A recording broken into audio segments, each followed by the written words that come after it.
They said she was a gold digger. They said she was lucky just to be in his presence. For 3 years, Eleanor sat in the shadows of her husband's rising empire, wearing cheap clothes and taking insults that would break a lesser person. But on the day the divorce papers were signed, silence was her only weapon. Marcus thought he was discarding a burden. He had no idea he was handing the keys to the kingdom back to its rightful owner. Because when Eleanor walked out of that law firm, she didn't get on a bus. She got into a car that Marcus couldn't even afford in his wildest dreams. This isn't just a divorce story. It's a lesson in why you never judge a book by its cover, especially when that book owns the library. The conference room on the 42nd floor of the Sterling Holloway building was cold.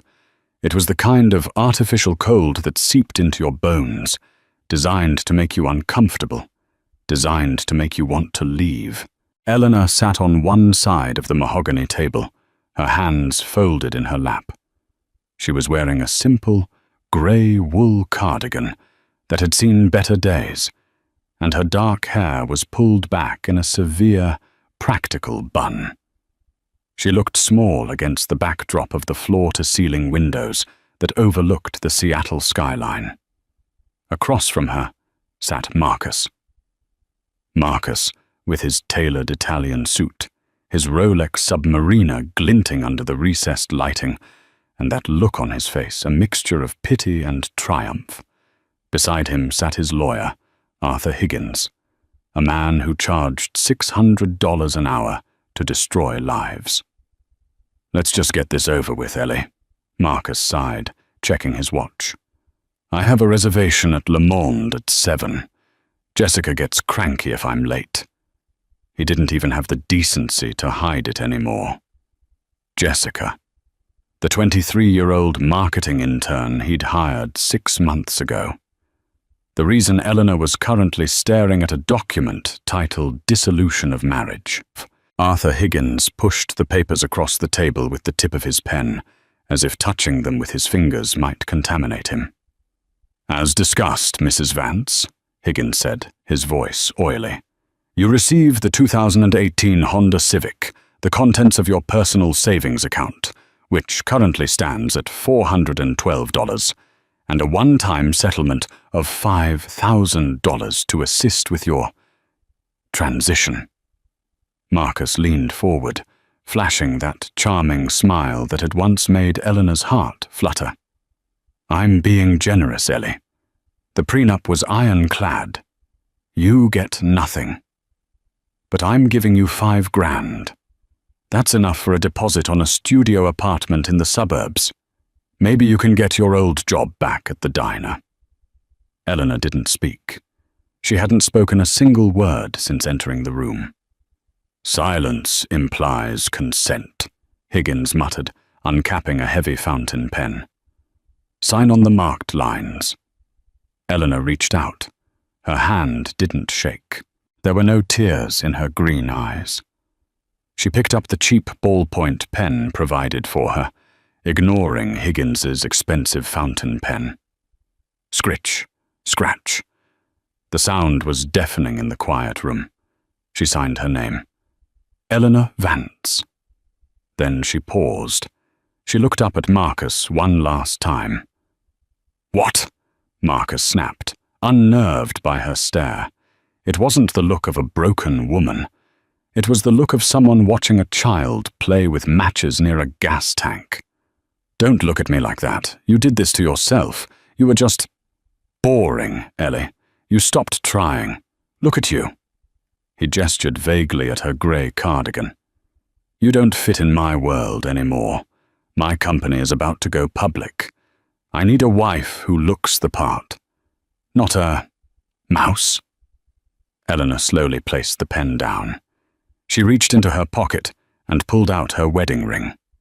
A modest, thin gold band with a tiny diamond chip. She placed it on the mahogany table.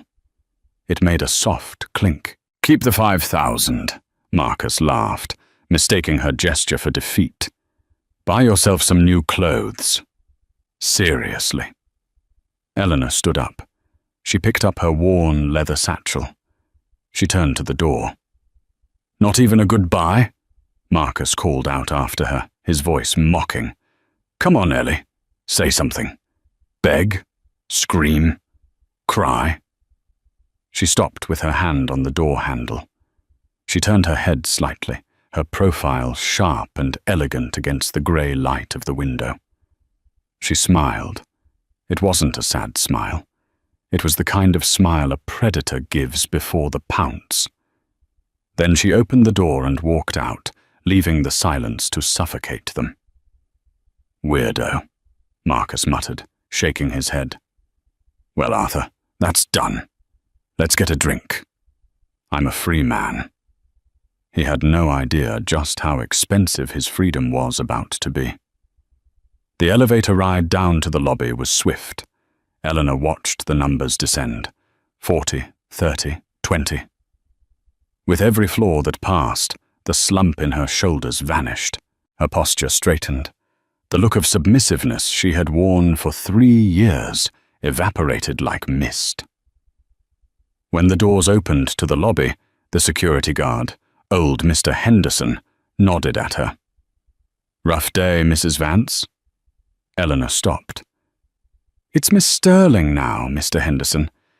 Actually, just Eleanor is fine for today." "Right. Take care now. It's pouring out there." Eleanor pushed through the revolving doors and stepped onto the sidewalk. The Seattle rain was coming down in sheets, cold and unforgiving. People were rushing by with umbrellas, heads ducked low. Behind her, the revolving doors spun again. Marcus and Arthur Higgins stepped out, laughing. Marcus popped open a large black umbrella, sheltering himself and his lawyer, oblivious to Eleanor standing 5 feet away in the downpour. "My driver is bringing the Porsche around," Marcus said loudly, ensuring Eleanor could hear. "I'll drop you at the club, Arthur." He glanced at Eleanor, who was getting soaked. "Hey, do you need bus fare?" "I think I have some change." He reached into his pocket, pulling out a few quarters and tossing them toward her. They clattered on the wet pavement near her worn-out sneakers. "Pathetic," Arthur sneered. Just then the traffic on the busy street seemed to part. A low, deep hum vibrated through the ground, distinct from the noise of the taxis and buses. Turning the corner was a car that didn't belong on a casual Tuesday afternoon. It was a Rolls-Royce Phantom extended wheelbase. Midnight blue, bordering on black. The chrome grille gleamed even in the grey weather, aggressive and regal. It moved with the silent grace of a shark gliding through water. Marcus paused, his keys to the Porsche dangling in his hand. "Whoa," he whistled. "Look at that beast. That's the custom V12 model. $500,000. Easy. Wonder who's in town. Maybe the CEO of Amazon?" The massive vehicle slowed down. It didn't pull up to the hotel entrance across the street. It didn't pull up to the bank. It pulled up directly in front of Eleanor. Marcus laughed. "Looks like you're blocking the VIP's spot, Ellie. Move before security comes out." Eleanor didn't move. The rear door of the Rolls-Royce didn't open immediately. Instead, the driver's door opened. A man stepped out. He was tall, wearing a uniform that cost more than Marcus's entire suit, and holding a large black umbrella with a silver handle. It was Sebastian, the head of security for the Sterling family for over 30 years. Sebastian walked around the car, his movements crisp and professional. He ignored Marcus. He ignored the lawyer. He walked straight to Eleanor. He snapped the umbrella open and held it over her head, shielding her instantly from the rain. Then he bowed. It wasn't a mocking bow. It was a bow of deep, genuine respect. "Good afternoon, madame," Sebastian said, his voice cutting through the noise of the street. Your father sends his regards. He was worried you might be cold. Marcus dropped his umbrella. It tumbled onto the wet sidewalk. What the? Eleanor looked at Sebastian. Thank you, Sebastian. Is everything ready? The jet is fueled and waiting at King County Airport, madam. The board of directors meeting in Zurich is at 8:00 a.m. tomorrow. We have your wardrobe prepared on the plane. Good. Sebastian opened the rear door. The interior was cream leather and walnut wood. The soft glow of ambient lighting spilled out into the rainy street. Eleanor turned to Marcus one last time. He was standing there, mouth agape, rain soaking his expensive Italian suit, the quarters he had thrown at her shining on the ground between them. You, Marcus stammered. Who? What is this? Eleanor looked at the quarters. Then she looked at Marcus. You dropped your change, Marcus, she said, her voice calm, commanding, and utterly devoid of the warmth she used to give him. You're going to need it. She slid into the back seat. Sebastian closed the door with a solid, heavy thud that sounded like a vault locking.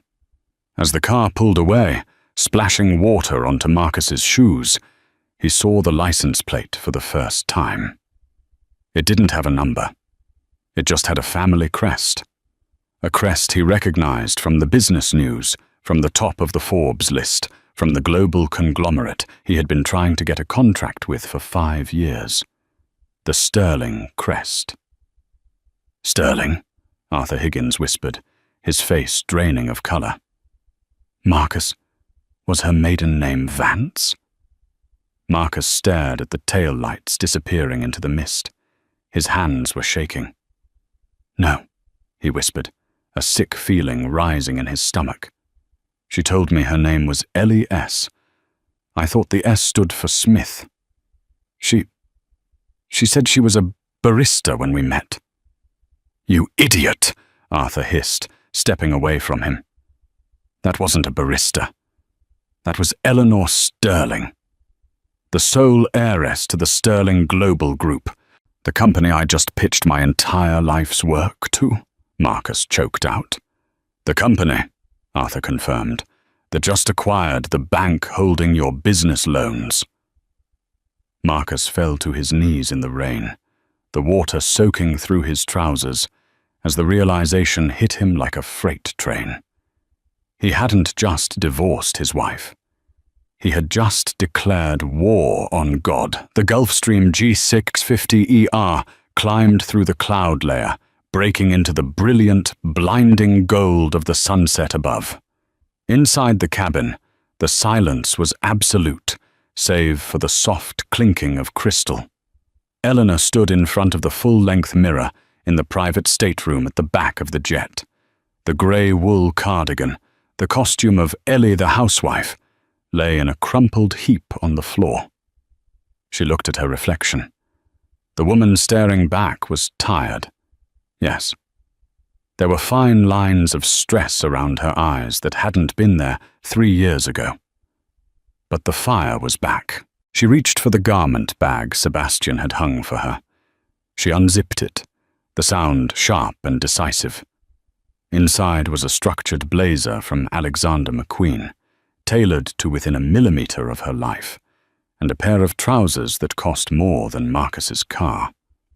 She dressed slowly, reclaiming her armor.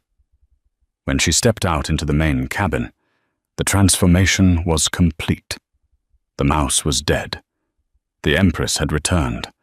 Sebastian was waiting for her, standing by a low table set with a bottle of Dom Perignon, the 2008 vintage, her favorite, and a sleek silver laptop. You look like yourself again, madam, Sebastian said, a hint of a smile touching his lips as he poured the champagne. I feel like I've been in a coma for 3 years, Sebastian, Eleanor said, taking the flute. She took a sip, the crisp bubbles washing away the taste of the stale coffee from the lawyer's office. What is the status of the Vance portfolio?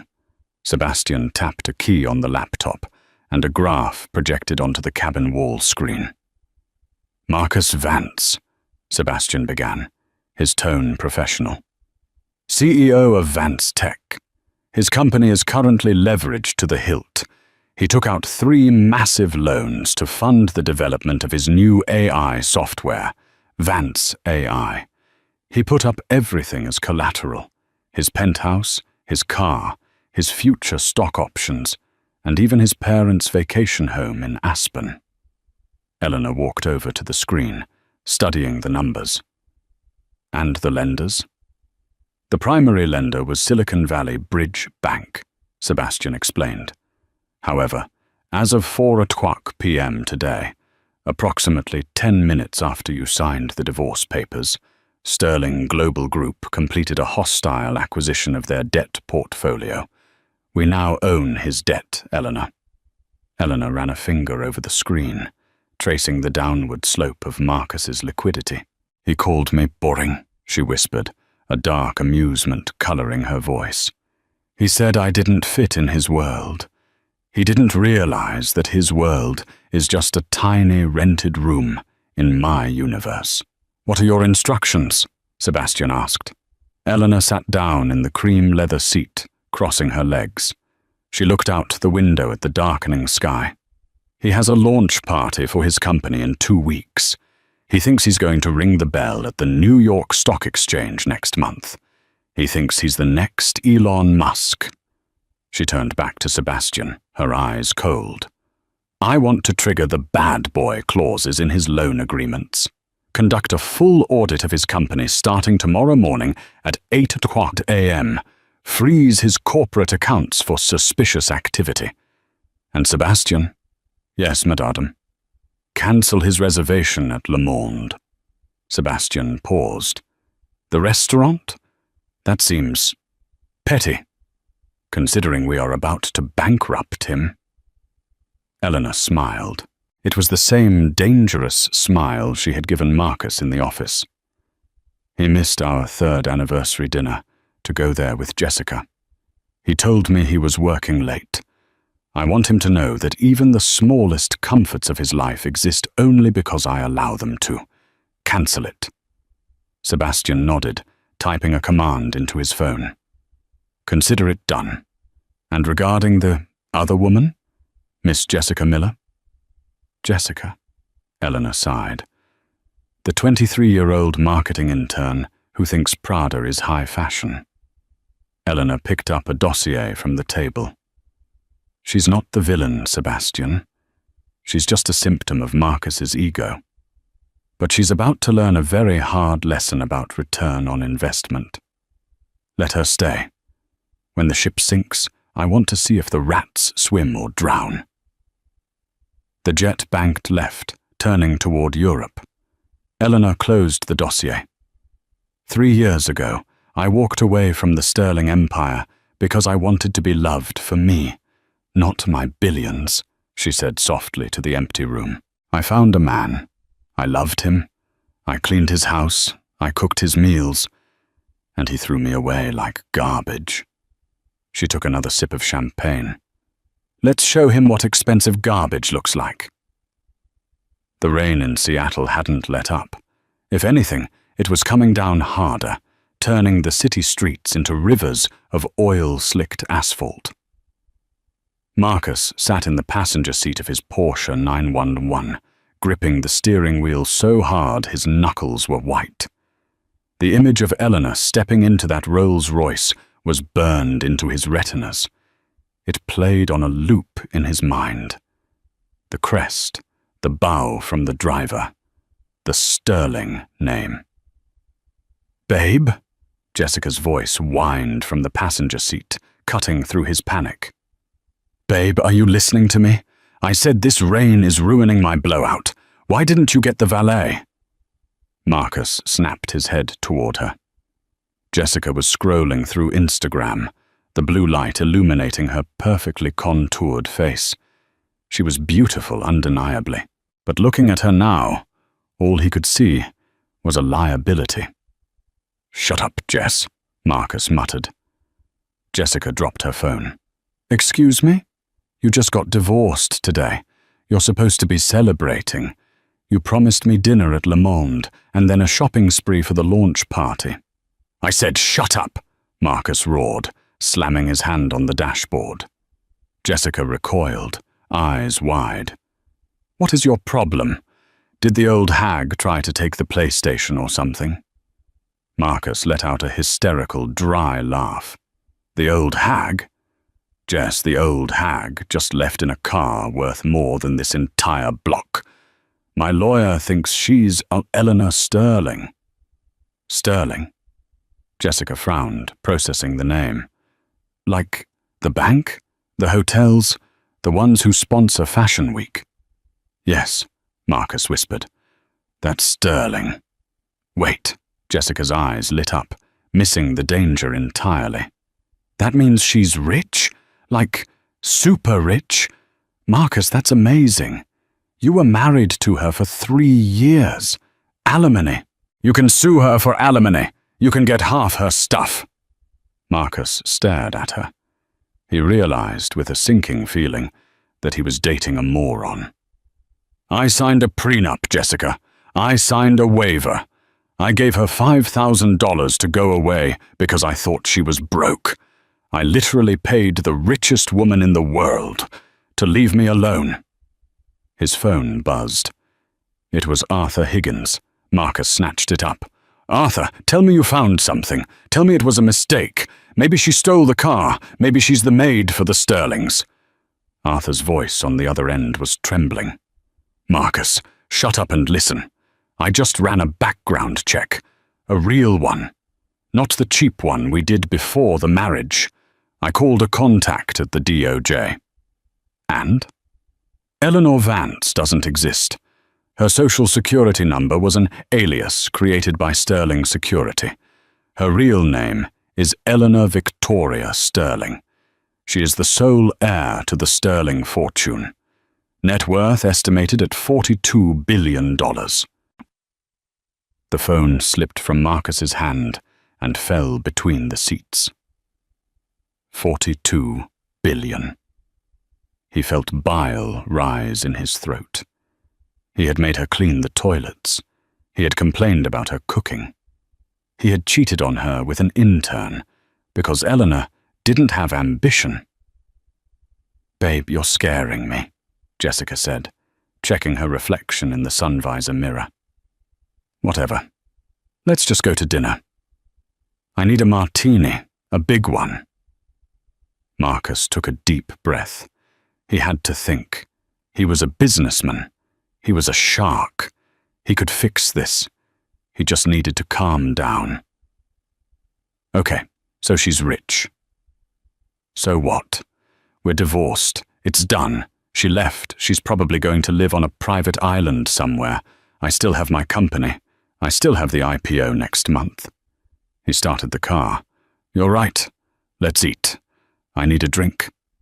He drove to Le Monde, the most exclusive French restaurant in the city.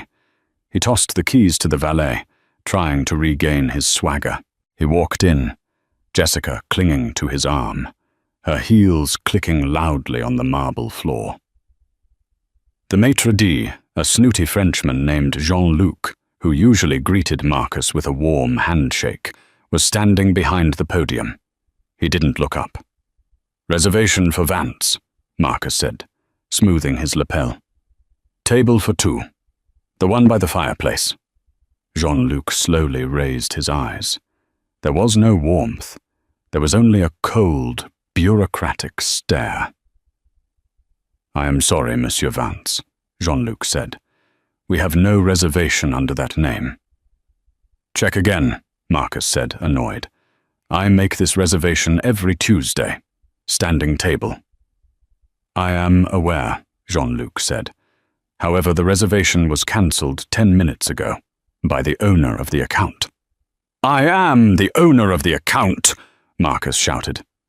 "Actually," Jean-Luc said, looking down at his ledger, "the priority account holder for the black card on file was listed as Mrs. Eleanor Vance. She called personally. She also instructed us to inform you that your tab here is closed." permanently. People in the lobby were starting to stare. Jessica tugged on his arm. "Marcus, this is embarrassing. Fix it." "She can't do that," Marcus sputtered. "I pay the bills." "You paid with a supplementary card attached to her credit rating," Jean-Luc said, delivering the final blow with relish. "It appears, Monsieur Vance, that without her signature, your credit score is insufficient for our establishment. We have a dress code, and we also have a solvency code. Good evening." Jean-Luc signaled to two large security guards. Marcus backed away, his face burning red. He turned and stormed out, Jessica trotting behind him. "Where are we going?" Jessica whined. "I'm hungry." "We're going to the office," Marcus snapped. "I need to check the accounts. Something is wrong. If she cancelled the dinner, she might try to mess with the personal accounts." They drove in silence to the Vance Tech headquarters. It was a sleek glass building in downtown Seattle, a monument to Marcus's ego. He parked the Porsche in his reserved spot and ran up to the 42nd floor. He burst into his office, waking up his computer. He logged into his personal banking portal. Access denied. He tried again. Access denied. Account frozen by institution. "No, no, no," Marcus whispered. He logged into the corporate account. The operating capital for the launch. The millions of dollars from the loans. The screen loaded. Balance, $0. Status, awaiting audit. Frozen by creditor, Sterling Global Holdings. Marcus stared at the screen. The blue light reflected in his eyes, which were now wide with terror. "Babe?" Jessica walked in, holding a vending machine sandwich she'd found in the break room. "The elevator isn't working right. The security guard downstairs said our passes are invalid. What's going on?" Marcus didn't answer. He slumped back in his Herman Miller chair. The printer in the corner of the office suddenly whirred to life. It was the only sound in the silent office. Whir. Click. Whir. A single piece of paper slid out into the tray. Marcus walked over to it, his legs feeling like lead. He picked it up. It wasn't a legal document. It wasn't a bank notice. It was a simple, printed image. A photo of a 2018 Honda Civic, and below it, typed in elegant font, "For your transition." By Wednesday morning, Marcus Vance had aged 10 years. He hadn't slept. He had spent the night in his office, drinking the cheap whiskey Jessica had found in a desk drawer, making phone calls that went unanswered. The Vance Tech headquarters, usually buzzing with the energy of 20-something coders and marketing gurus, was eerily quiet. The news of the asset freeze had leaked. Rumors were spreading that payroll wouldn't clear on Friday. Half the staff hadn't shown up. "It's a mistake," Marcus shouted into his phone, pacing the length of his office. "Listen to me, Jim. I've known you since college. I just need a bridge loan. 200 grand. I'll pay you back double after the IPO next month." On the other end of the line, Jim Reynolds, a venture capitalist who had once toasted Marcus at his wedding, sounded distant. "Marcus, look, I can't. My compliance officer just flagged your name. You're on the blacklist." "What blacklist? I'm an innovator. I'm a CEO." "The Sterling blacklist, Marcus," Jim whispered, as if saying the name might summon a demon. "Do you have any idea who you pissed off? The memo went out to every major investment firm in Seattle, San Francisco, and New York at 6:00 a.m. Any entity providing financial assistance to Marcus Vance or Vance Tech will be considered hostile to Sterling global interests." "So?" Marcus spat. "Screw them. They can't control the whole market." "They are the market, Marcus. If I lend you a dime, they pull their funding from my firm. I have a wife and kids. Don't call me again." Click. Marcus threw the phone against the wall. It shattered, a piece of plastic skittering across the floor to land at the feet of Arthur Higgins. The lawyer looked disheveled. His tie was loose, and he had a coffee stain on his shirt. "We have one card left," Arthur said, his voice raspy. "The court of public opinion." Marcus looked up, eyes bloodshot. "What?" "She's a billionaire heiress hiding as a housewife," Arthur said, pacing. "Why?" "Because she's weird. Because she's secretive. We spin this. We go to the press. Billionaire deceives hard-working husband. The sterling fraud. We paint you as the victim of a cruel social experiment. We demand a settlement to keep our mouths shut." Marcus nodded slowly. A spark of hope returned. "Yes. She hates publicity. She spent 3 years hiding. She'll pay to make it go away." "I set up a meeting with the Seattle Chronicle," Arthur said. "Their investigative journalist, Barry White. He hates the big corps. He's meeting us at a dive bar in Pioneer Square in 20 minutes. No cameras, no wires." The bar smelled of stale beer and sawdust. Barry White was a heavy-set man with a cynical face, nursing a dark ale in a booth at the back. Marcus and Arthur slid in opposite him. Marcus wasted no time. "I have the story of the decade, Barry," Marcus said, leaning in. "Eleanor Sterling, the recluse heiress. She was my wife. She lived a lie for 3 years. I have proof. I have the divorce papers. I have photos of her signing them." Barry looked at Marcus, then at Arthur. He didn't take out a notepad. He didn't turn on a recorder. He just took a sip of his beer. "I know," Barry said. You know?"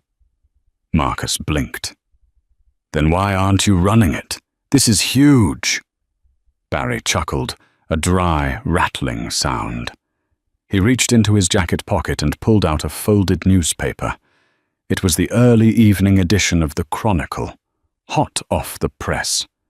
He tossed it onto the table. Headline: "The Price of Freedom. Eleanor Sterling donates $100 million to domestic abuse charities following divorce." Marcus stared at the photo. It was Eleanor, looking radiant in a white power suit, shaking hands with the governor. "She beat you to it, kid," Barry said, tapping the paper. "She didn't hide. She came out swinging. The narrative is already set. She's the brave heiress who tried to live a normal life, only to be exploited by a narcissistic, cheating husband. That's you, by the way." Marcus snatched the paper. The article detailed everything. The affair with Jessica, referred to as a junior staffer. The financial coercion. The prenup. It painted Eleanor as a saint who had finally escaped a toxic marriage. "They have sources," Barry said. "Waitstaff at restaurants you went to. Your old neighbors. They all confirm you treated her like dirt. You're not the victim, Marcus. You're the villain of the week. Twitter is already trending #TeamEleanor. Arthur Higgins put his head in his hands. "It's over. She owns the narrative." "I can't print your sob story," Barry finished, finishing his beer. "Not because I'm scared of her, though I am, but because nobody cares. Everybody loves a comeback queen, and everybody hates a loser who fumbles the bag. Good luck, Marcus. You're gonna need it." Barry stood up and left. Marcus sat in the dark booth, the newspaper staring up at him. The headline seemed to mock him. Donated $100 million.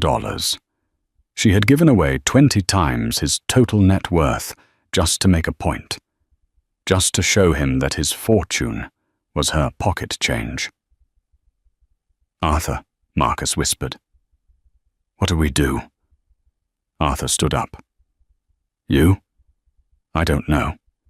Me, I'm firing you as a client. I need to salvage my career before Sterling Legal files a complaint with the Bar Association. You can't leave me." "I just did," Arthur said, and walked out into the rain. Thursday, 2 days after the divorce. Marcus was alone in the server room of Vance Tech. The humiliation in the press was bad, but he could survive being hated. He couldn't survive being broke. The launch party for Vance AI was scheduled for Saturday. He had liquidated his personal 401k and maxed out 3 credit cards to keep the venue booked.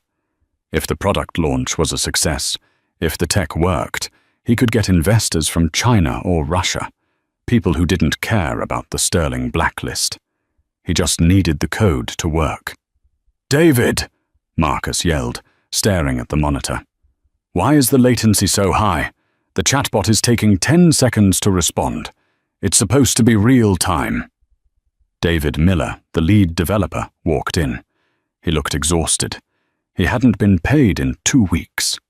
"I told you, Marcus," David said, rubbing his eyes. "The architecture is unstable. The patch we uploaded on Monday broke the core logic loop." "Then fix it. You're the genius coder." David laughed bitterly. "Me, Marcus, look at the commit logs." David typed a command. A list of code changes scrolled down the screen. "I wrote the front end," David said. "I did the interface. But the core algorithm, the predictive engine that made investors drool, I didn't write that. You didn't write that." "What are you talking about?" David pointed to the user tag on the code commits. The user was listed as admin EV. "EV," David said. "Eleanor Vance. Marcus, every night for the last 2 years, someone logged in between 2:00 a.m. and 5:00 a.m. from your home IP address. They rewrote the garbage code me and the junior devs put together and optimized it. I thought it was you. I thought you were some secret coding savant pulling all-nighters." Marcus froze. The memory hit him like a physical blow. He remembered waking up in the middle of the night, seeing the light on in the study. He would walk in and see Eleanor typing furiously on his laptop. "Just organizing your files, honey," she would say, quickly closing the window. "Go back to bed."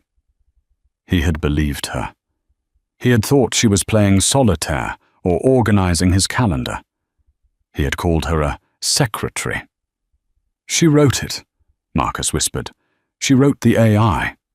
"Well, she's not writing it anymore," David said. "And without her organizing, the system is degrading. It's a house of cards, Marcus. If we launch on Saturday, it's going to crash. Live on stage." Marcus felt the room spin. It wasn't just the money. It wasn't just the name. She was the talent. He was nothing but a suit. "Can we revert to the previous version?" Marcus asked desperately. "We can't. The license keys for the core libraries, they expired yesterday. Renew them." "We can't," David said, looking at Marcus with pity. "The libraries are proprietary. They belong to a holding company called Nebula Systems." Marcus scrambled to his computer. He searched for Nebula Systems. Owner: Sterling Global Technology Division. She hadn't just written the code. She had built the foundation of his company using her own family's proprietary tech, letting him use it for free while they were married. And the moment the ink on the divorce papers was dry, she had revoked the license. She hadn't just taken the car and the money. She had taken his brain. "She knew," Marcus said, slumping against the server rack. "She knew this would happen. She planned it." His phone buzzed, a text from Jessica. Jessica: "Hey babe, bad news. The caterers for the launch party just cancelled. They said their payment was declined. Also, I think we should see other people. My mum says you're bad for my aura. Don't call me." Marcus dropped the phone. He looked at the server lights blinking in the dark room. He had one option left. The option he swore he would never take. He had to beg. He ran out of the server room, down the stairs, and into the lobby. He jumped into his Porsche, which he now knew he couldn't afford gas for, and sped toward the private airfield. He knew she was back. The news said she had returned from Zurich this morning. She was hosting a reintroduction gala at the Sterling estate tonight. He wasn't invited, but he was going to get in. The drive to Mercer Island usually took 20 minutes from downtown Seattle. Tonight, Marcus made it in 12. The Sterling estate wasn't just a house. It was a fortress of privacy, situated on 10 acres of prime waterfront land. As Marcus rounded the final bend, he saw the glow. Massive floodlights illuminated the iron gates, and a line of limousines, Bentleys, Maybachs, Rolls-Royces, snaked down the driveway, delivering the elite of the Pacific Northwest to the gala. Marcus pulled his Porsche up to the security checkpoint. The car was dirty, coated in mud from his reckless driving, a stark contrast to the gleaming black vehicles around him. He rolled down the window. The rain soaked his sleeve immediately. "I'm here to see Eleanor," Marcus shouted over the engine noise. "I'm Marcus Vance. I'm a close associate." The guard wasn't old, Mr. Henderson from the office building. This was a private contractor, built like a linebacker, wearing an earpiece. He looked at a tablet. "Name isn't on the list, sir. Turn around." "Check again," Marcus screamed, desperation clawing at his throat. "Marcus Vance. I was her husband for 3 years. I need to talk to her. It's a matter of national security regarding her technology." The guard didn't blink. "Sir, I'm going to ask you to reverse the vehicle. You are blocking the entrance for Senator Mitchell." Marcus looked in his rearview mirror. A black SUV with government plates was honking behind him. "I'm not moving!" Marcus slammed the car into park. He opened the door and stepped out into the rain. "Eleanor! Eleanor! I know you can hear me!" He ran towards the gates. Before he could touch the iron bars, 2 shadows materialized from the darkness. Uniformed guards. They grabbed him by the arms, not roughly, but with the immovable force of hydraulic presses. "Let me go! I built that company! She stole my code!" Marcus thrashed, his expensive shoes slipping in the mud. "Mr. Vance!" The voice was calm, cutting through the chaos like a knife. The gates slowly swung open. Not all the way, just enough for a man to step through. Sebastian stood there. He was holding that same black umbrella. He looked at Marcus with an expression that wasn't anger.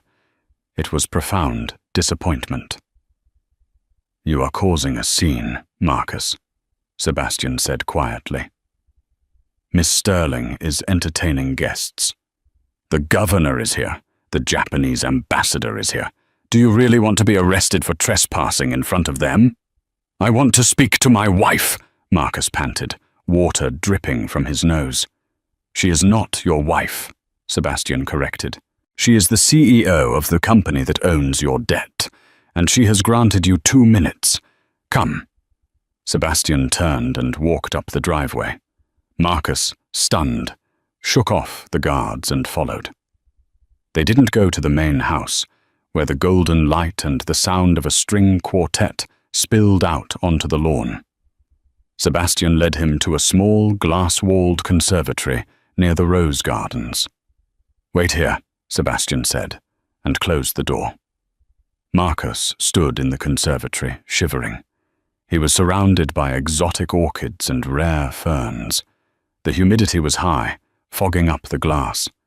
He could see the silhouettes of the party guests in the distance, laughing, drinking, living the life he thought he had earned. Then the door on the far side opened. Eleanor stepped in. She was breathtaking. She wore a floor-length gown of midnight blue silk that shimmered like water. Diamonds, real, heavy, vintage diamonds, glittered at her throat and ears. Her hair was styled in intricate waves, but it was her eyes that stopped him. They were clear, sharp, and utterly unyielding. She didn't offer him a drink. She didn't offer him a towel. She stayed 10 feet away, flanked by 2 silent bodyguards. "You have mud on my floor, Marcus," she said. Her voice was cool, devoid of the tremor it used to have when he yelled at her. "Eleanor," Marcus choked out. He fell to his knees. It wasn't a calculated move. His legs just gave out. "Eleanor, please, I'm sorry, I was an idiot. I was stressed. The company, the pressure." "Get up," she said. "You look ridiculous." "I can't lose the company, Ellie. It's my life. I know you wrote the code. I know you're the genius. I admit it. You were always the smart one. Come back. We can be partners. 50-50. No, 60-40. You take majority share. Just unfreeze the accounts. Let me launch on Saturday." He looked up at her, tears mixing with the rain on his face. "I love you. I know I messed up with Jessica. But it was just a fling. You're the one I married." Eleanor watched him for a long moment. She tilted her head, as if studying a fascinating, repulsive insect. "You don't love me, Marcus," she said softly. "You love the way I made your life easy. You love that I fixed your code, cleaned your house, and absorbed your temper till you could feel like a big man." She took a step closer. "And you want to be partners?" She laughed, a short, sharp sound. "Marcus, I don't partner with my employees, and I certainly don't partner with liabilities." "Employees?" Marcus scrambled to his feet, slipping slightly on the damp tile. A flash of his old, arrogant anger returned, masking his terror. "I founded Vance Tech. It's my name on the building. I'm the face on the magazine covers. You can't just rewrite history because you're hurt, Eleanor." He stepped closer, trying to loom over her, a tactic that had worked in their kitchen, but failed miserably here in her palace. "I built that company from a laptop in a coffee shop. I grinded for 3 years while you stayed home." Eleanor didn't flinch. She simply took a sip of water from a crystal glass on a nearby table, looking at him over the rim. "Did you?" she asked softly. "Let's review history, Marcus. Who paid for the patent filings? $5,000. You didn't have it." I got a grant," Marcus stammered. "You got a check from a shell company called Blue Heron Holdings," Eleanor corrected. "My shell company. Who co-signed the lease for the downtown office when your credit score was 580? Who quietly transferred funds from a Swiss trust into your angel investors account so he would discover you and write that first check?" Marcus froze. He remembered the angel investor, Mr. Cavill, a man who had seemed to appear out of nowhere, believing in Marcus's vision when no one else did. "Cavill," Marcus whispered. "Works for my family office," Eleanor said. "He's my father's golf partner. I asked him to invest in you. I wanted to see if, given every advantage, capital, connections, a stable home life, you could become the man you pretended to be. I wanted to see if you could be a partner worthy of me." She sighed, a sound of genuine exhaustion. She walked over to a blooming orchid and touched a petal. "I gave you the keys to the kingdom, Marcus, and you used them to lock me out." "So what?" Marcus sneered, his face turning red. "You played a game. Congratulations. But Vance Tech is still mine. You can't touch the IP. The code is mine." "The code," Eleanor laughed. It wasn't a happy sound. It was sharp, like glass breaking. "Marcus, the code is garbage. The only reason it worked was because I spent 4 hours every night fixing your syntax errors while you slept. And now that I've stopped, Your system is degrading, but that doesn't matter anymore." She signaled to Sebastian. The large man stepped forward, placing a heavy leather folder on the glass table. "Because Vance Tech doesn't belong to you anymore," Eleanor said. "At 7:45 p.m. tonight, the Board of Directors of Sterling Global Technology formally executed a clause in your debt agreement. It's called a distressed asset acquisition. We bought the debt, we called the loans, and since you have zero liquidity, we seized the collateral." Marcus stared at the folder. "What collateral?" "Everything," Eleanor said, her voice dropping to a whisper. "The servers, the office lease, the chairs, the coffee machine, the brand name, and the intellectual property."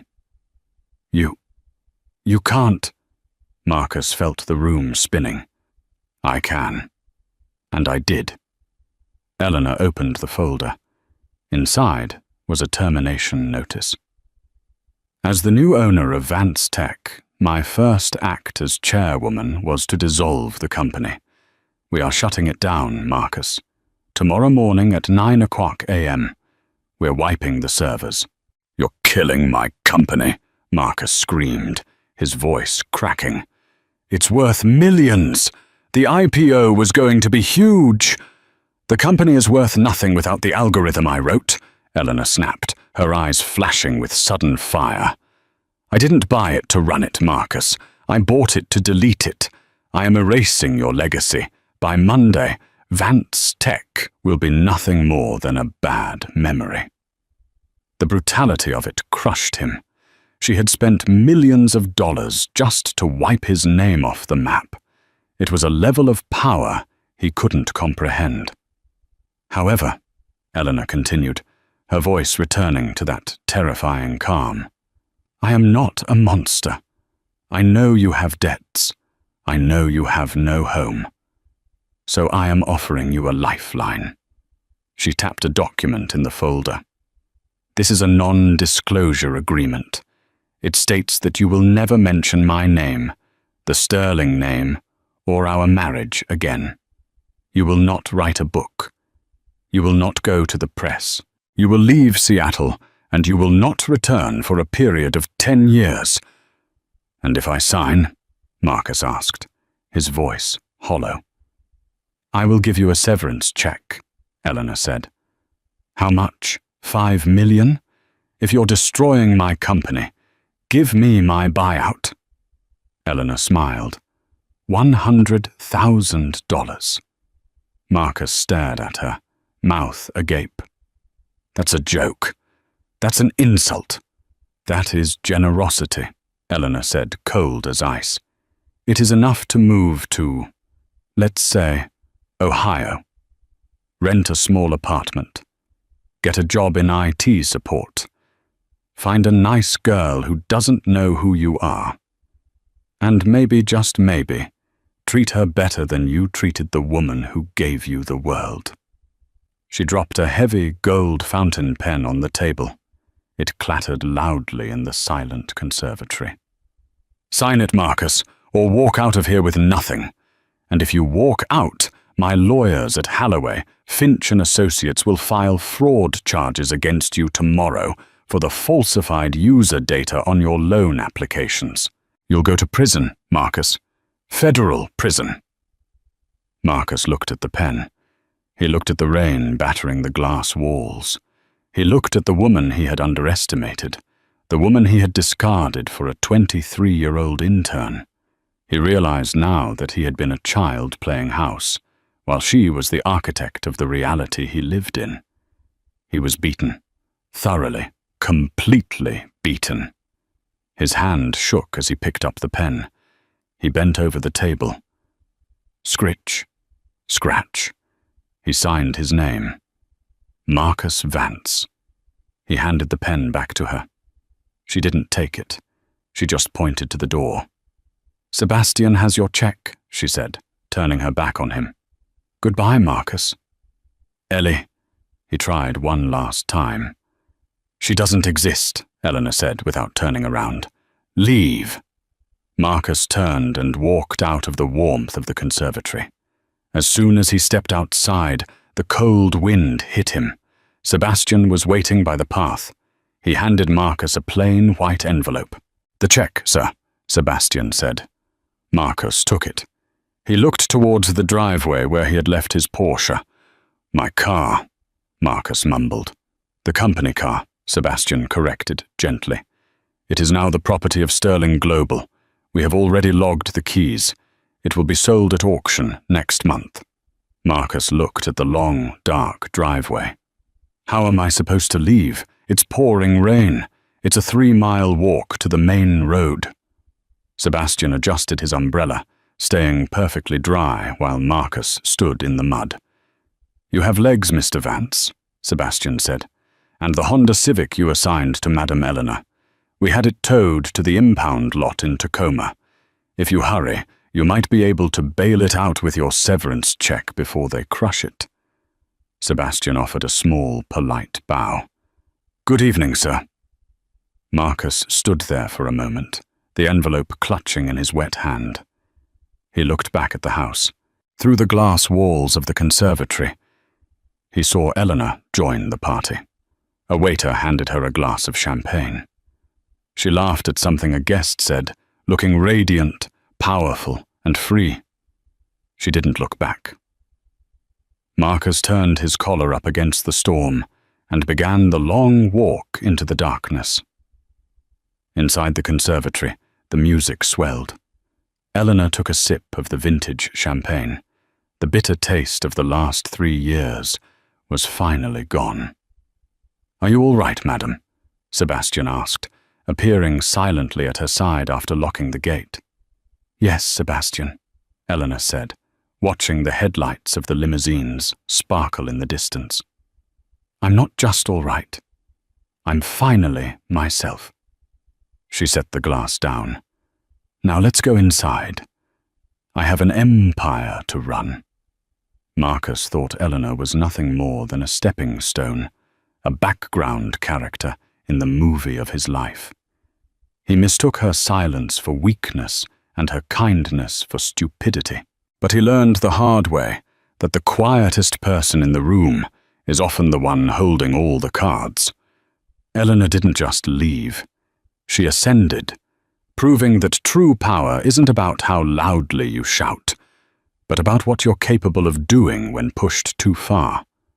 Marcus walked away with a check and a lesson, but Eleanor walked away with her dignity and the last laugh. What do you think? Did Marcus deserve to lose everything, or was Eleanor's revenge too harsh? If you enjoyed this story of karma and justice, please hit that like button. It really helps the channel grow. Don't forget to subscribe and to turn on the notification bell so you never miss a new story. And share this video with someone who needs a reminder to never judge a book by its cover. Thanks for watching, and see you in the next one. The champagne was a 1996 Dom Perignon, chilled to exactly 45 degrees. The suit was bespoke Italian silk, costing more than most people's cars, and the man wearing it, Marcus Thorne, believed he was untouchable. He stood at the pinnacle of New York's elite, holding a contract that gave him total control over the city's largest architectural emperor. He thought the war was over. He thought the enemy was buried. But as he raised his glass to toast his own genius, he forgot the one rule of survival. The person holding the knife is usually the one smiling the brightest at your side. Marcus celebrated winning early until his wife picked up the microphone and mentioned one name. Just one name. And suddenly, the champagne didn't taste like victory anymore. It tasted like ash. The penthouse of the Steinway Tower on 57th Street offered a view that made you feel like a god looking down on an ant farm. Tonight, the ants were sleeping, but the gods were drinking. Marcus Thorne stood by the floor-to-ceiling glass, his reflection superimposed over the glittering expanse of Central Park. He adjusted his cufflinks, platinum, engraved with the family crest he had invented for himself 10 years ago. Behind him, the hum of 50 distinct conversations blended into a symphony of wealth. "You look like a man who just bought the world," a voice said. Marcus turned. It was Julian Vane, his CFO, and the only man Marcus trusted to bury a body, metaphorically speaking. Julian was holding 2 crystal flutes.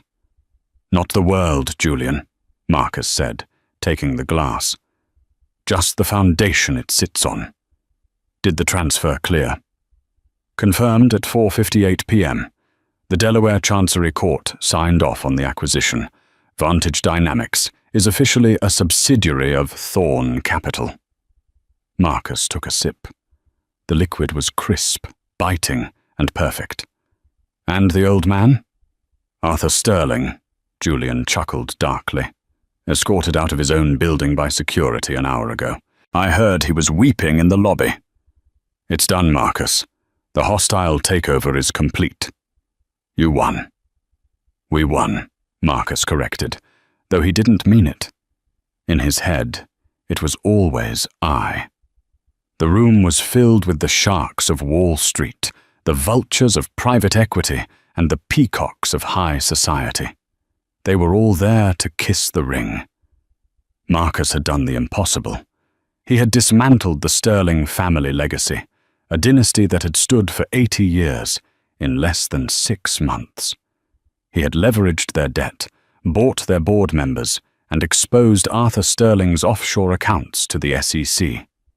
It was brutal. It was efficient. It was legendary. Marcus scanned the room for the crowning jewel of his life, his wife, Elena.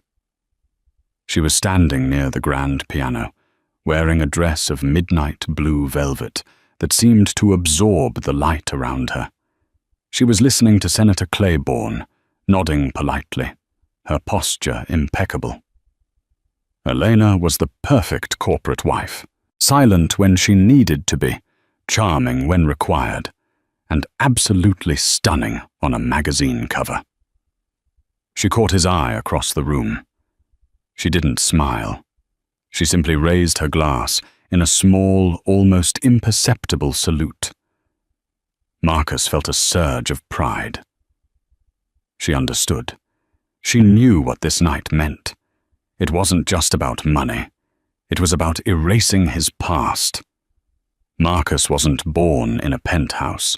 He was born in a trailer in Ohio, with a father who drank his paycheck and a mother who cried silently while washing dishes.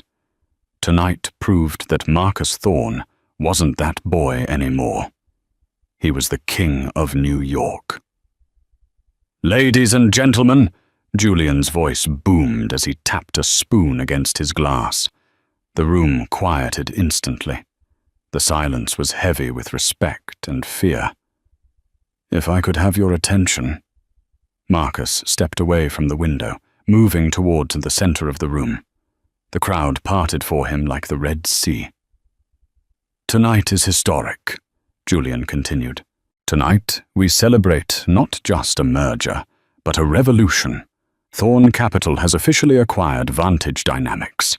Please raise your glasses to the visionary who made this happen. The man who sees the future before it happens, Mr. Marcus Thorne." "Hear, hear!" the crowd roared. Marcus bathed in the applause. He stepped up to the small podium set up near the piano. He looked at the faces. Judge Harrison from the Southern District, the CEO of Blackwood Oil, the heiress to the Kensington fortune. They all belonged to him now. "Thank you," Marcus said, his voice smooth baritone. "They told me you can't fight history. They told me the Sterling family was too established, too powerful. But dinosaurs were established too, and we know what happened to them." Laughter rippled through the room. "We are the meteor," Marcus said, his grin sharpening. "Tomorrow, we begin restructuring. We cut the dead weight.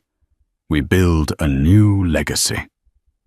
And I want to thank my team, my investors, and of course, Or, he gestured to Elena. She began to walk toward him. My beautiful wife, Elena, who has stood by me through every late night and every battle. Come up here, darling. Elena ascended the small stage. Her face was pale, her expression unreadable. She took the microphone from his hand. Her hand was cold. Marcus expected her to say the usual things. I'm so proud. He worked too hard. This is a dream come true. Elena looked at the crowd. Then she looked at Marcus. Her eyes were different tonight. Usually they were warm, like honey. Tonight they were dark, opaque, like the bottom of a deep well. Marcus loves to tell stories about winning, Elena said softly into the microphone. Her voice was steady, clearer than crystal. He loves the story of the self-made man. But every story has a rough draft that gets thrown in the trash. Doesn't it, Marcus? Marcus frowned slightly, keeping his smile fixed. Eleanor is a perfectionist, he joked to the crowd. Nobody laughed.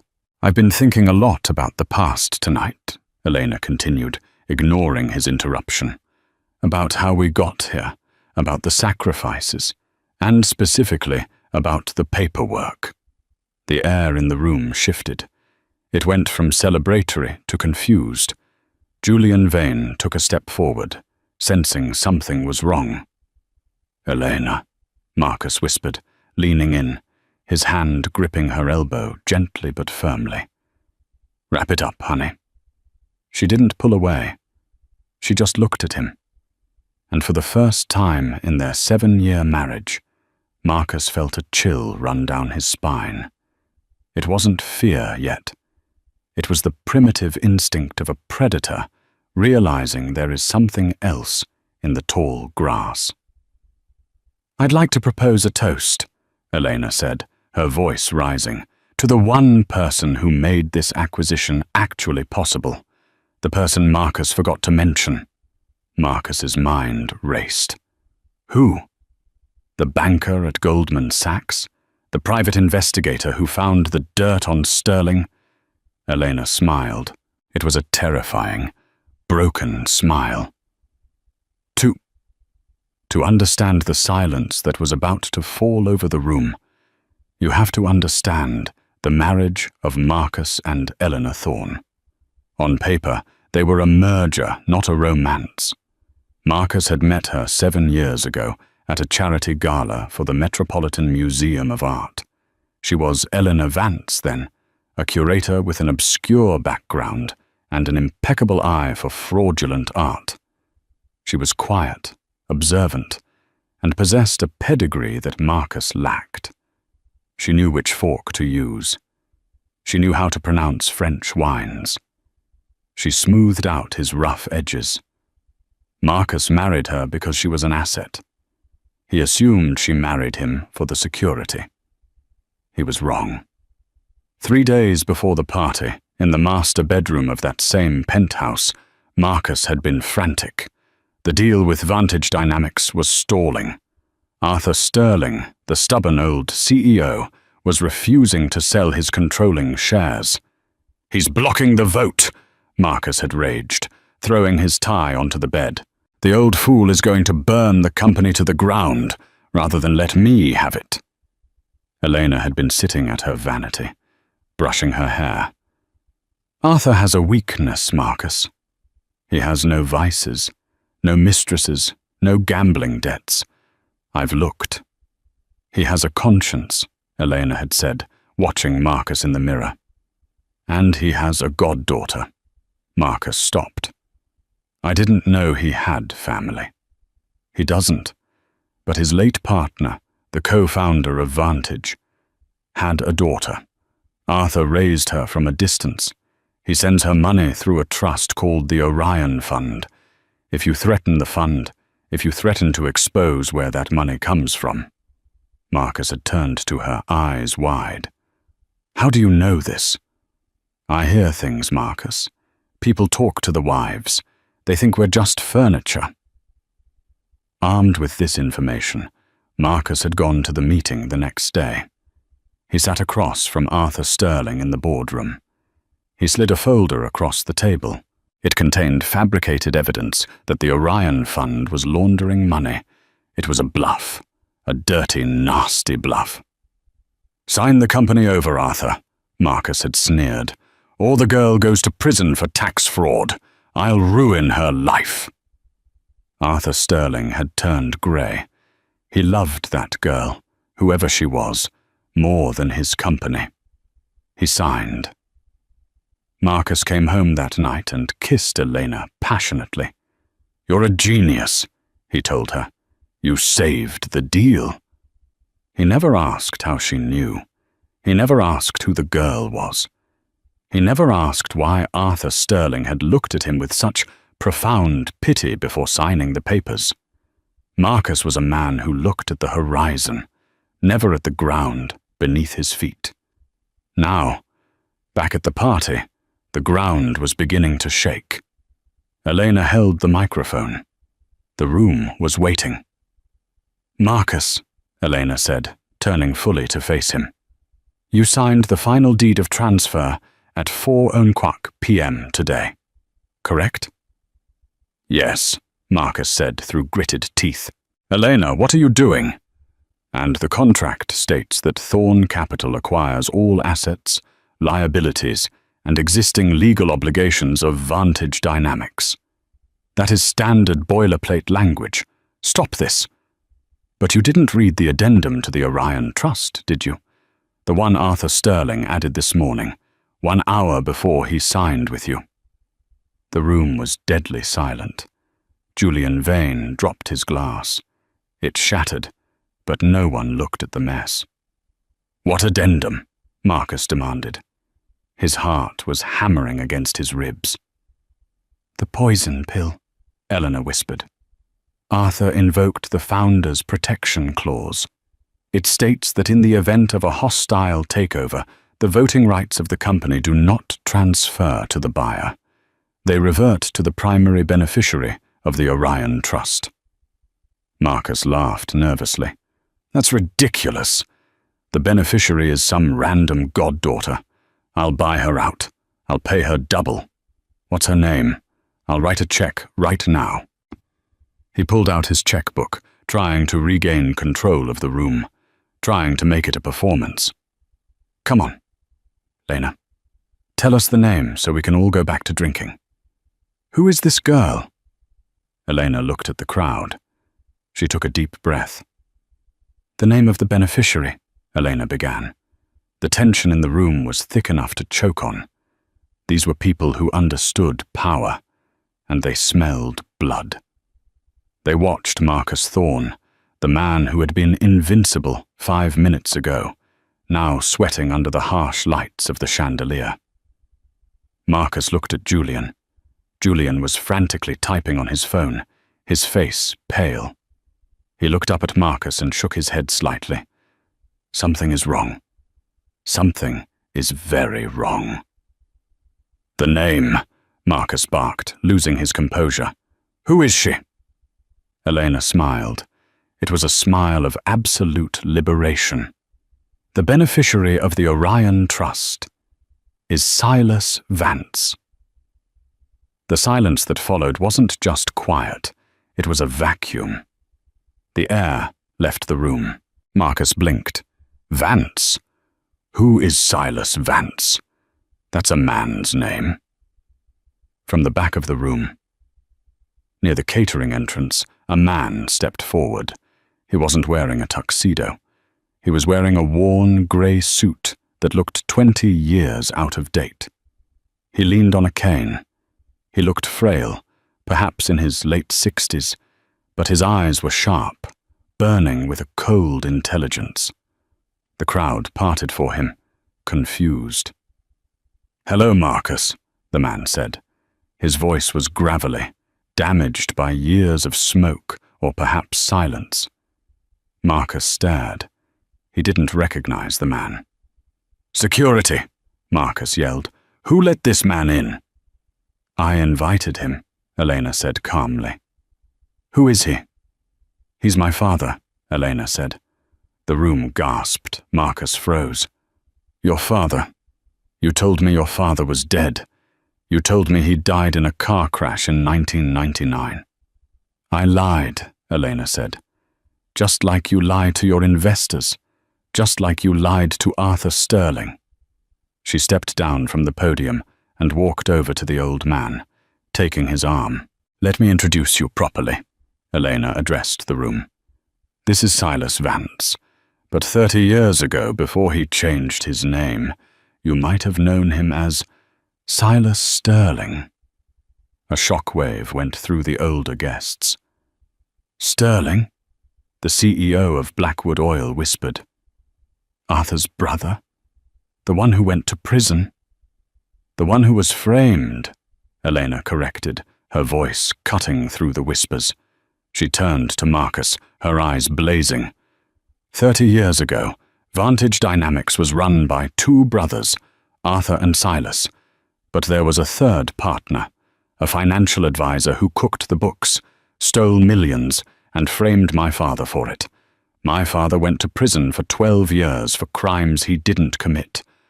Arthur knew the truth but was too cowardly to speak up because the third partner threatened to destroy the company. Marcus felt the room spinning. What does this have to do with me? I was a child 30 years ago. The third partner, Silas Vance spoke up, his voice shaking with repressed rage. The man who framed me, the man who stole my life, was Robert Thorne. Marcus felt his knees buckle. He grabbed the piano for support. My father, Marcus whispered.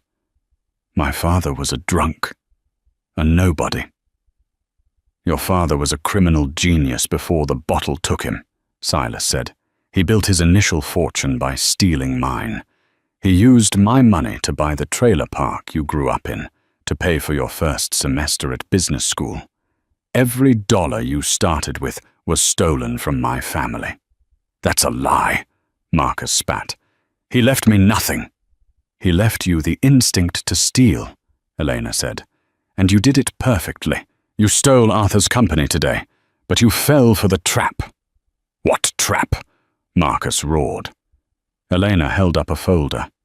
The Orion Trust holds 51% of the voting shares of Vantage Dynamics. Arthur signed them over to the trust this morning, and the trust documents state that upon the transfer of the company to any entity related to the Thorne family, the beneficiary gains immediate, irrevocable control.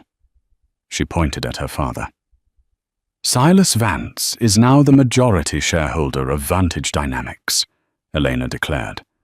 And by extension, because of the cross-collateralization clause you signed to fund this deal, he now owns the controlling interest in Thorne Capital too. Marcus looked at Julian. Julian was white as a sheet. She's right, Marcus. The cross-collateralization. We put up Thorne Capital's assets to secure the loan for the Vantage deal. If the voting rights revert, we are in default. The new owner of Vantage can call the loan immediately. And I am calling it, Silas said. Right now. Marcus stared at them. The walls were closing in. The champagne glass on the table next to him looked like a grenade. You planned this, Marcus whispered, looking at his wife. The whole marriage. 7 years. You planned this?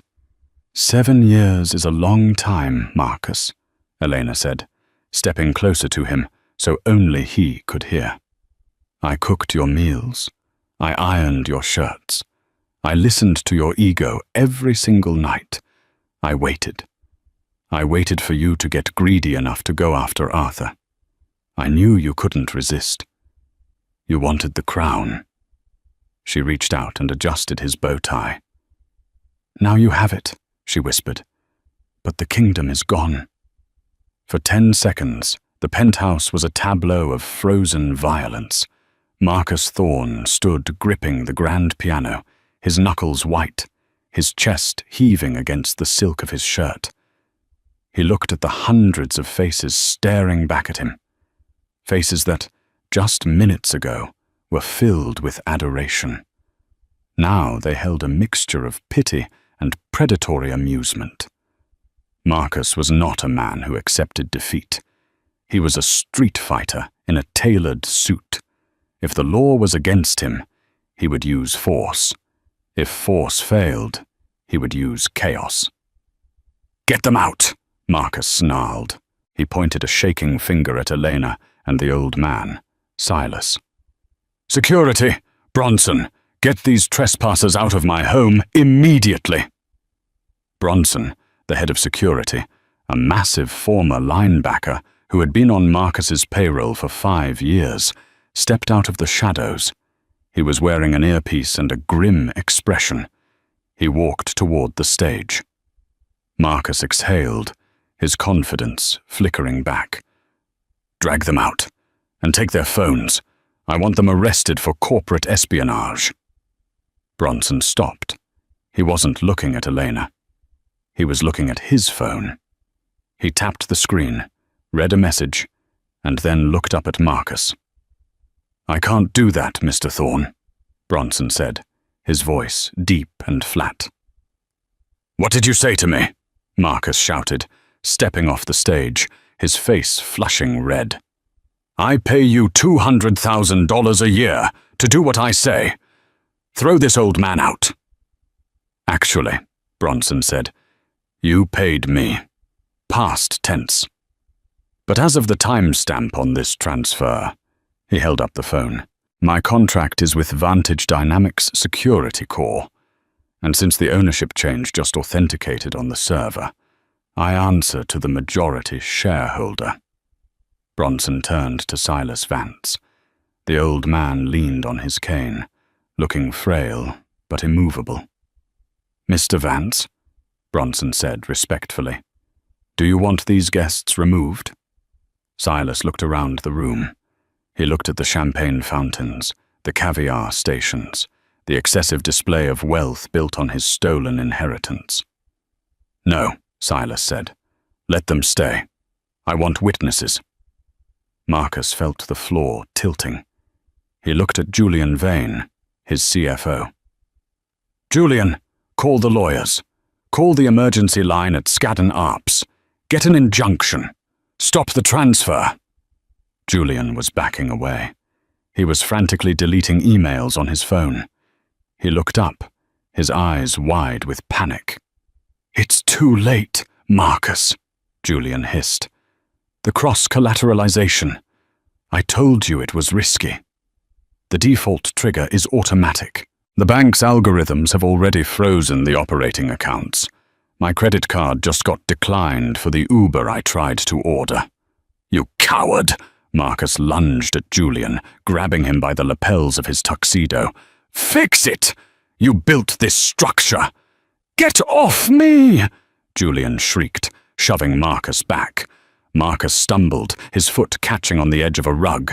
He fell backward, crashing into a waiter carrying a tray of crystal flutes. The sound was deafening, shattering glass, the clatter of metal, and the gasp of the crowd. Marcus Thorne, the King of New York, was lying on the floor in a puddle of cheap soda water and broken glass. Champagne dripped from his hair. A camera flash went off, then another, then a dozen. Marcus looked up. The guests, the sharks, the heiresses, the politicians, had their phones out. They were recording. They weren't his friends. They were an audience, and this was the best show in town. He scrambled to his feet, slipping on the wet floor, humiliated. He wiped his face. He looked at Elena. She hadn't moved. She was watching him with that same terrifying, blank expression. "Is this what you wanted?" Marcus screamed at her, his voice cracking. "To humiliate me? You think this changes anything? I still have the offshore accounts. I still have the Cayman holdings. I will bury you in litigation for 20 years. You'll be dead before you see a dime, old man." Elena shook her head slowly. "You don't get it, Marcus. This isn't just about the company. You think I spent 7 years just waiting to bankrupt you?" She reached into her small clutch purse. She didn't pull out a compact or a lipstick. She pulled out a silver badge. Marcus stared at it. It wasn't a police badge. It was something heavier.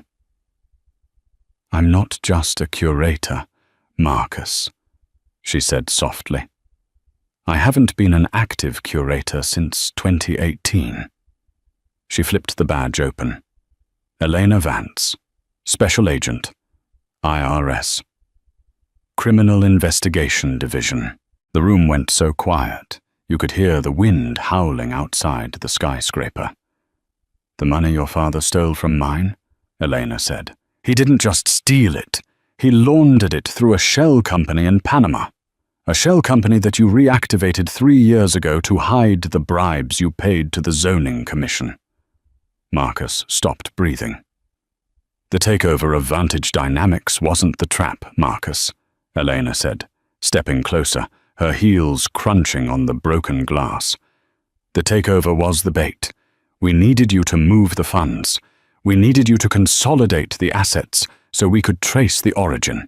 And today, at 4:58 p.m., when you signed that deal, you moved $400 million of dirty money into a U.S. banking system." She smiled. "You didn't just lose your company, honey. You just committed federal wire fraud. And you did it in front of the entire Southern District of New York." The doors to the penthouse burst open. But it wasn't catering. 6 men and women in windbreakers, emblazoned with FBI and IRS CI, stormed into the room. They moved with the precision of a SWAT team, but with the quiet lethality of forensic accountants. "Federal agents, nobody move!" a voice boomed. The crowd of socialites shrieked and scattered, pressing themselves against the glass walls, desperate to dissociate themselves from the blast radius. Leading the agents was a tall man, with steel-gray hair and a face carved out of granite. Assistant U.S. Attorney David Grant. Marcus knew him. He had donated to Grant's campaign fund 2 years ago. Grant walked straight up to Marcus, stepping over the broken glass. He didn't offer a handshake. "Marcus Thorne," Grant said, his voice carrying the weight of the federal government. "I have a warrant for your arrest." "On what grounds?" Marcus spat, though his voice lacked its usual fire. "This is a civil dispute. My wife is having a psychotic break.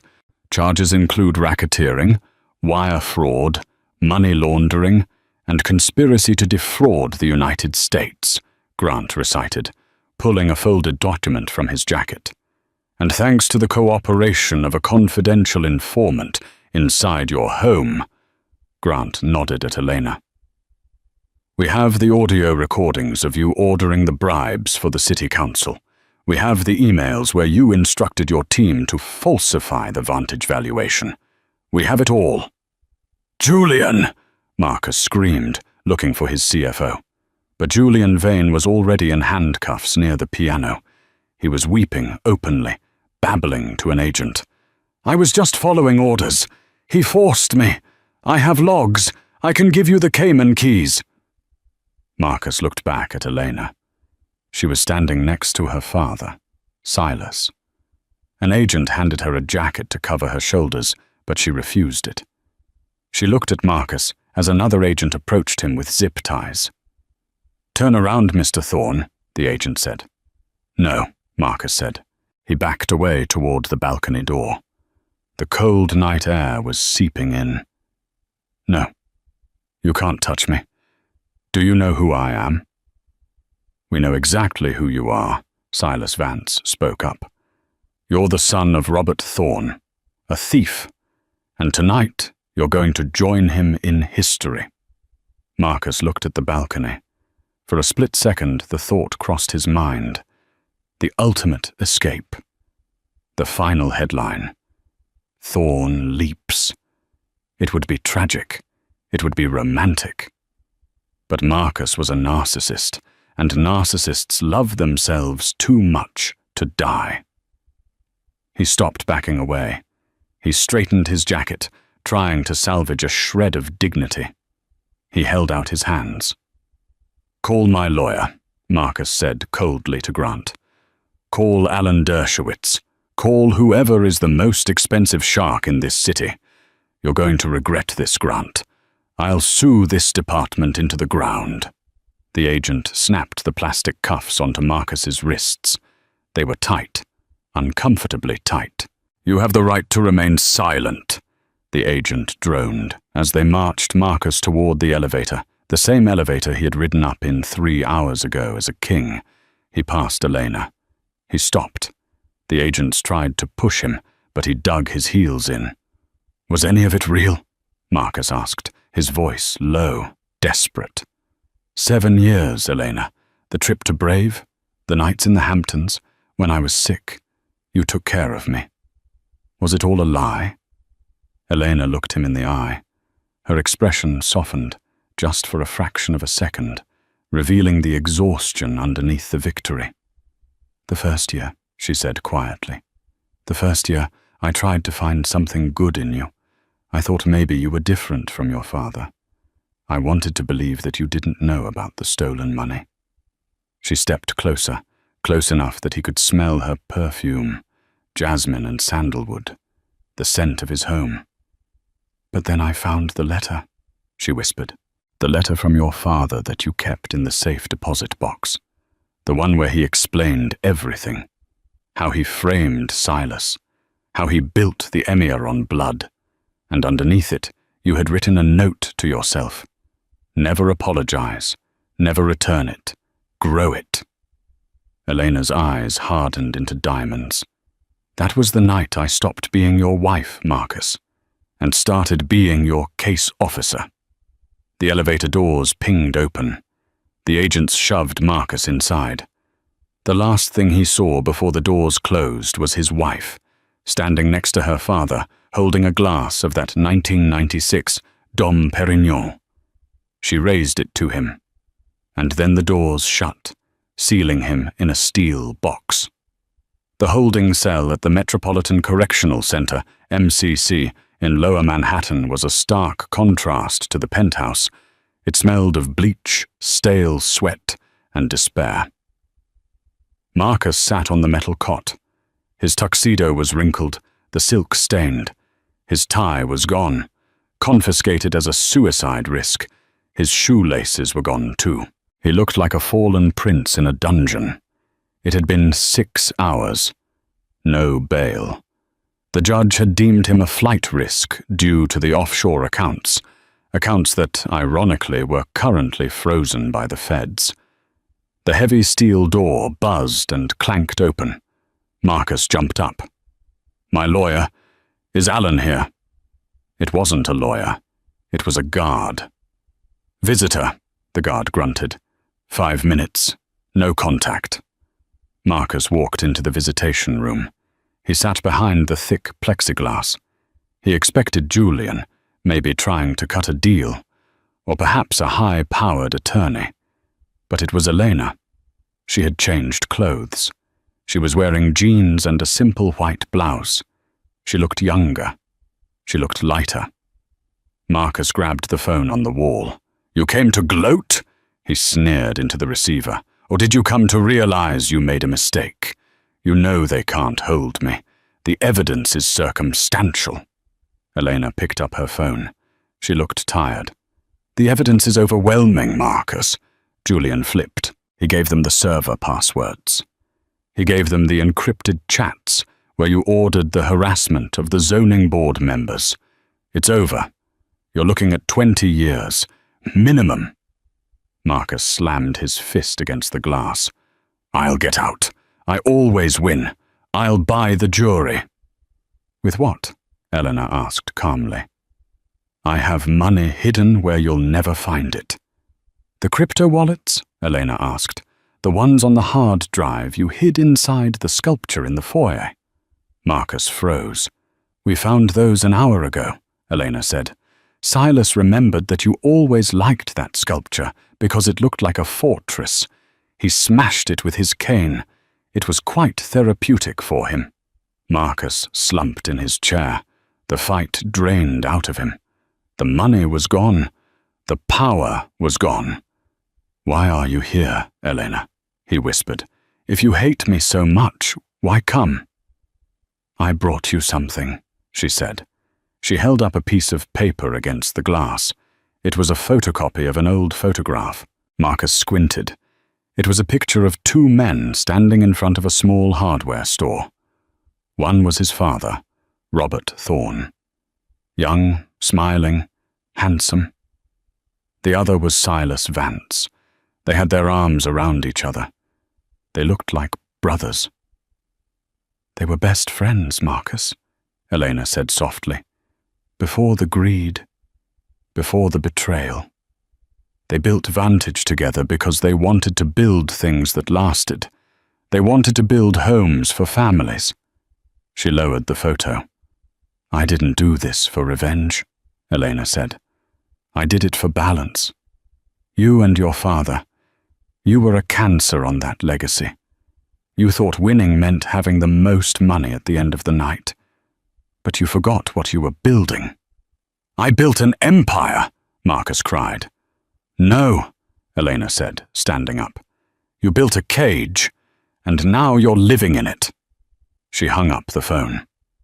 "Elena!" Marcus screamed, banging the receiver against the glass. "Elena, don't walk away. I made you.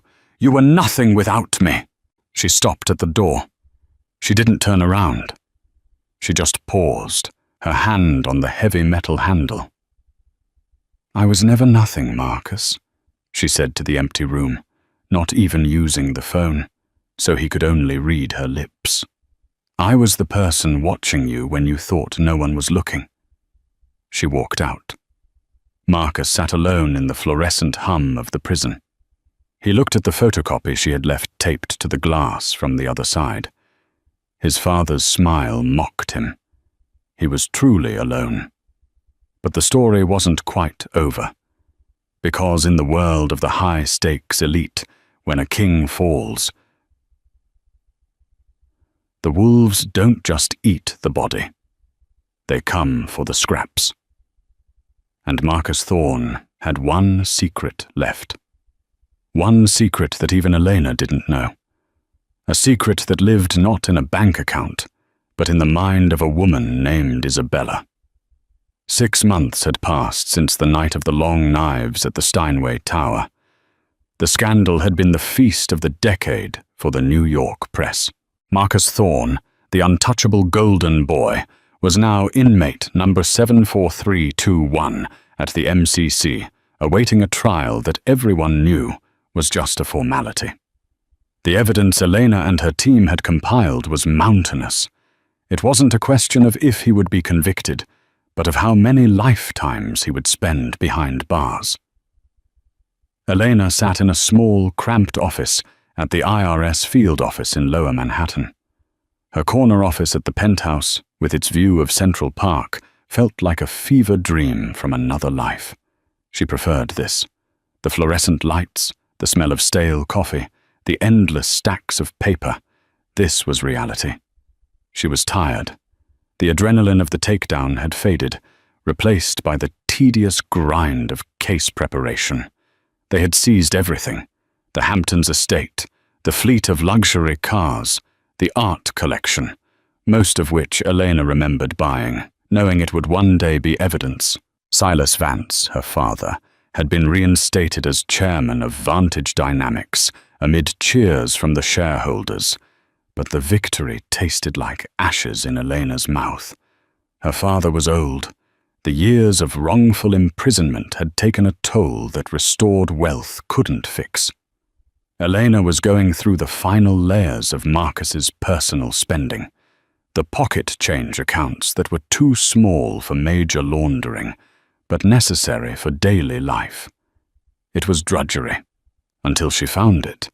It was a recurring payment of $145,050 on the third Thursday of every month for the past 5 years.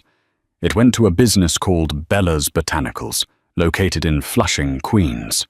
It made no sense. Marcus hated flowers. He considered them a waste of money because they died. He only bought them for Elena when they were hosting an event where appearance mattered, and even then his assistant ordered massive, soulless arrangements from a high-end Madison Avenue florist. Why was the master of the universe spending pocket change at a tiny shop in Queens every month? It was a loose thread. Elena, the consummate case officer, couldn't ignore a loose thread. The next afternoon, she took the 7 train out to Queens. It felt strange to be on the subway, surrounded by regular people living lives untouched by high finance and corporate warfare. She got off at Main Street and walked a few blocks until the neighborhood became residential, rows of modest brick houses with small, well-tended gardens. Bella's Botanicals was tucked between a bakery and a laundromat. It was small, bursting with color, the smell of soil and damp petals spilling onto the sidewalk. Elena pushed the door open. A bell jingled. The shop was empty of customers. A woman was behind the counter, trimming thorns off roses. She looked up and smiled. The woman was perhaps 40 years old. She wasn't stunning in the way the women at Marcus's parties were. She wore no makeup. Her hair was tied back in a practical messy bun, and she wore a soil-stained apron over jeans. But she had a warmth to her face, a natural, unguarded kindness in her eyes that was startling. "Hi there," the woman said. "Can I help you find something? We just got some beautiful hydrangeas in." Elena walked to the counter, pulling out her badge. "I'm Special Agent Elena Vance.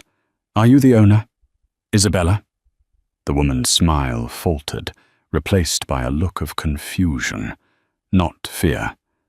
"Yes, I'm Isabella. Is something wrong? Did I mess up my taxes?" "I'm not here about your taxes," Elena said, studying her face. "I'm here about a customer of yours, Marcus Thorne." Isabella dropped the rose she was holding. The color drained from her face. She didn't look like a co-conspirator caught in a lie. She looked devastated. "Mark?" she whispered. "You mean the news? The man on TV? They said he stole millions. I didn't believe it was the same person until I saw his picture." "You knew him as Mark?" Elena asked, her stomach tightening. "Yes, for about 5 years." Isabella wiped her hands on her apron, her movements shaky. "He used to come in here once a month. He'd buy the same thing. A small bouquet of yellow tulips, 104.45 cents, with the delivery fee to a nursing home upstate." "Who were the flowers for?" Elena asked. "His mother," Isabella said. Elena froze. "His mother died when he was 16. Isabella shook her head slowly. No, she didn't. She has severe dementia. She's been in a memory care facility near Poughkeepsie for 10 years. Marcus, he told me he pays for her care in cash so nobody knows she's alive. He said he was ashamed that he couldn't fix her." Elena felt the ground shift beneath her feet again. Marcus had lied about the foundational trauma of his life. His mother wasn't a tragic victim of poverty who died young. She was a living financial liability he kept hidden. "But he didn't just buy flowers," Isabella continued, her voice trembling. "He would stay, sometimes for hours. He'd sit on that stool right there and just talk. Not about business. He never mentioned money. He talked about books he read as a kid. He talked about how tired he was of pretending to be strong all the time." Isabella looked at Elena, her eyes filling with tears. "He was kind here, Agent Vance. He was quiet and sad and kind. Sometimes he'd help me water the plants in the back.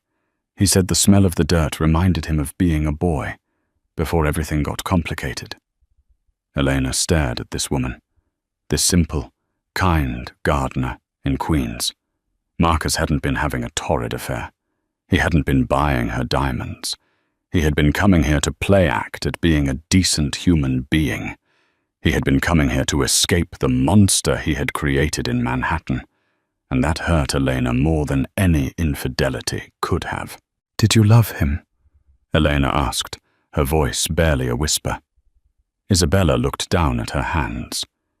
"He never touched me. Not once, it wasn't like that. But yes, I loved the man who sat on that stool. I don't know the man on the news, but I know Mark hated himself." Elena walked out of the flower shop without another word. The sun seemed too bright outside. She had spent 7 years married to a performance. She thought the performance was all there was to Marcus Thorne. She thought he was pure ego and greed. Finding out that there was a sliver of humanity left in him, a sliver he shared with this stranger in Queens over cheap yellow tulips, a sliver he had starved and hidden away while building an empire on her father's grave, was the final agonizing twist of the knife. He was capable of being Mark. He just chose to be Marcus Thorne instead.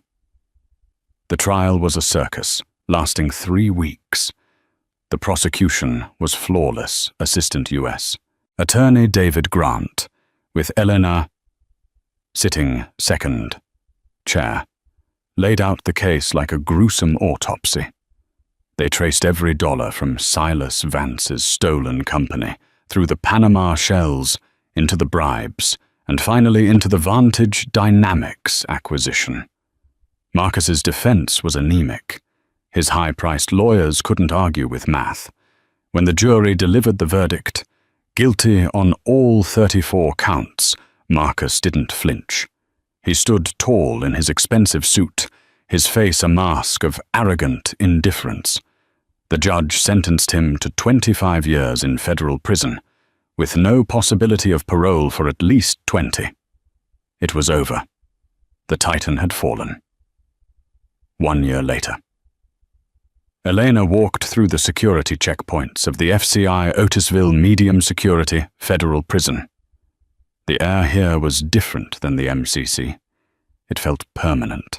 It smelled of industrial wax and hopelessness. She sat in the visitation room. It was less chaotic than the jail.